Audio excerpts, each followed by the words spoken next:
Guys, you all have seen Bahubali movie and I'm sure it's one of your favorite movie. But imagine if you have seen part 2 before part 1, then you won't understand the story, right? Likewise, if you are going to watch this video without watching the previous one, then you won't get complete information about this topic. So check out the description box, click on the link or click on the I button. Hello Bosan. Hi guys. Hello. How are you? Welcome on board. Hello. Thank you. How are you guys? Good. Good. Have a seat. Thank you. आप लोग का hand over कैसे हैं आप? सोच रहा हूँ actually क्या है बोसन, मैं वीडियो बना रहा हूँ। मैं एक्चुअली यूट्यूबर हूँ, मैं आपसे अभी पहली बार मिल रहा हूँ अभी। Oh, hi. Nice to meet you. Thank you. And क्योंकि बहुत लोग हैं जीपी रेटिंग को प्रमोट करते हैं, स्पेशली जो एजेंट्स हैं वो और बंदे लोग को फंसा देते हैं। इवन जो इंजीनियरिंग करके हैं वो लोग जीपी रेटिंग के चक्कर में फंस जाते हैं, which is not suppose to B.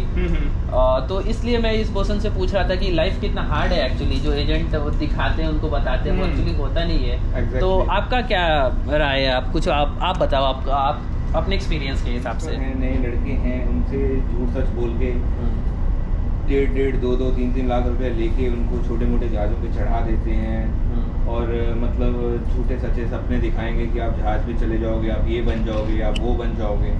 Actually struggle नहीं बताते हैं कि जो बिगनिंग में स्ट्रगल रहता है उसके बारे में नहीं दिखाएंगे, लेकिन जो एंड में जो मतलब स्वीटी टाइम होता है उसके बारे में दिखा के, और लोगों को भी लगता है कि शायद ऐसा ही होता हो। तो ये सब चीज़ें टेक ट्रेनी सीमेन, अच्छा, जो कि पहले होता है, ठीक है। Then after tech trainee seaman, you have to do 2 shifts as a tech trainee seaman in management companies. I'm talking about the management companies. अच्छा. After that, you are promoting as a OS, honorary seaman. Okay. Then honorary seaman, you have to do 2 to 3 shifts. अच्छा।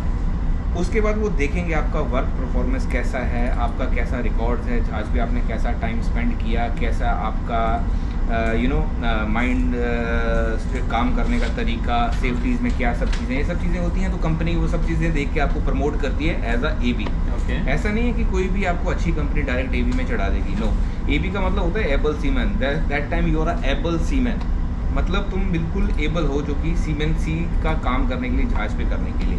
Then after AB में काम करने के बाद कोई company का requirement है 36 month as a AB rank, not in whole contract, in only AB rank. तो उसके बाद आपको बोसन में प्रमोट किया जाता है और उसमें भी 2-3 चीज़ें मद्देनज़र रखते हैं कि आपका वर्क एक्सपीरियंस कैसा है, आपका रिकॉर्ड कैसा है, आप कैसे मैनेज करते हो जहाज पे चीज़ें, आपका बिहेवियर कैसा है। तो कई चीज़ें होती हैं ये सब चीज़ें बोसन बनने के लिए। अच्छा। जो कि एंड पॉइंट है। लेकिन जो एजेंट्स हैं वो सीधा ही बोल देते हैं कि जी आप AB बन जाओगे जाके, आप बोसन बन जाओगे जाके।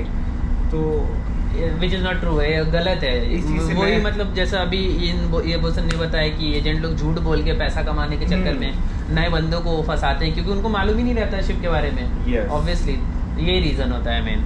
तो बेसिकली ओवरऑल आपका क्या राय है? जीपी रेटिंग करके बहुत लड़के ऑप्शन, मैं क्या बोलता हूँ, अगर कुछ भी ऑप्शन नहीं है ना, जब लास्ट ऑप्शन है आपके पास तो ही आ पाओ, अदरवाइज मत करो, क्योंकि ऑलरेडी आप देख रहे हो कितना वेटिंग है सब कंपनीज में। देखिए, आप बता सकते हो सही से मेरा एक्सपीरियंस जब हम लोग ने 2004-5 में शुरू किया था, उस टाइम मार्केट में इतनी फाइट नहीं थी।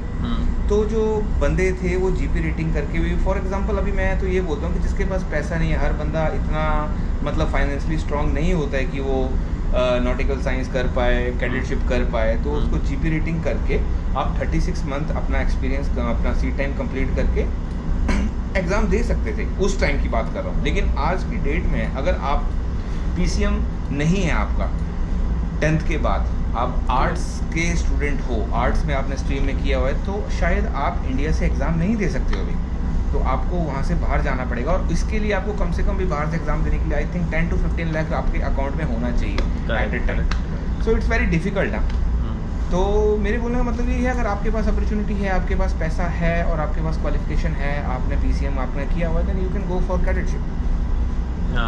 बट हाँ, जीपी रेटिंग करके आओगे then you are a more strong. आपका जो सीमेनशिप होगी वो ज़्यादा स्ट्रॉन्ग होगी। ऐसा नहीं है कि जीपी रेटिंग करके आप ऑफिसर नहीं बन सकते हो, क्या, लेकिन स्ट्रगल ज़्यादा है, बहुत ज़्यादा है, बहुत ज़्यादा है। और वो भी एग्जाम देने के बाद चांसेस भी नहीं होता जल्दी, बहुत कम चांसेस रहते हैं, ठीक है, क्रू बैकग्राउंड से आने के लिए। लेकिन वही चीज़ है कि अगर आप कैडेटशिप करके आओगे तो 10 में से आपके 7-8% चांसेस रहते हैं कि आपको। लेकिन आज के पेंडेमिक में देखा जाए तो आज बहुत बुरी हालत है। आज के टाइम वेटिंग बहुत ज़्यादा हो गया, बहुत ज़्यादा है। ओके। इतने बड़े बड़े एक्सपीरियंस बंदों को शिप नहीं मिल रहे हैं, जिनके 14-14, 15-15 साल हो गए, वो वेटिंग करके बैठे हुए हैं। तो आप खुद ही अंदाज़ा लगा सकते हैं कि फ्रेशर्स की क्या हालत होगी। सही बात है। ओके बोसन गाइस, तो आपने देखा दोनों बोसन के एक्सपीरियंस कि कैसे ये लोग स्ट्रगल किए हैं और एक्चुअली एजेंट कैसे फंसाते हैं। ये लोग ज़्यादा डिटेल में आपको अभी सुन ली होगी कैसे ये बता रहे हैं एजेंट झूठ बोल के फंसाते हैं, क्योंकि ऑब्वियसली उनको पैसा कमाना रहता है और फ्रेशर बंदे को कंपनी लेती नहीं है। जैसा कि वो पुराने बोसन ने बताया कि 36 मंथ्स के बाद कोई अच्छी रेप्यूटेड कंपनीज जो होती है वो एज अ OS हायर करती है, फिर AB एंड देन बोसन 10-15 साल के बाद। तो लाइफ बेसिकली दोस्तों बहुत हार्ड है, और जब GP रेटिंग कोर्स करने के पहले आप अपने पेरेंट्स को बताओ कि ये सब है। आपके पेरेंट्स भी एडवाइस करेंगे ऑब्वियसली अच्छे से। तो इसलिए दोस्तों GP रेटिंग करने के पहले अच्छे से सोच लो क्या कर रहे हो क्या नहीं, ओके। और इसके अलावा और आपको कुछ भी कन्फ्यूज़न है, you can ask me, go down and ping me in comment section, और if you want to talk to me you can join me on Instagram।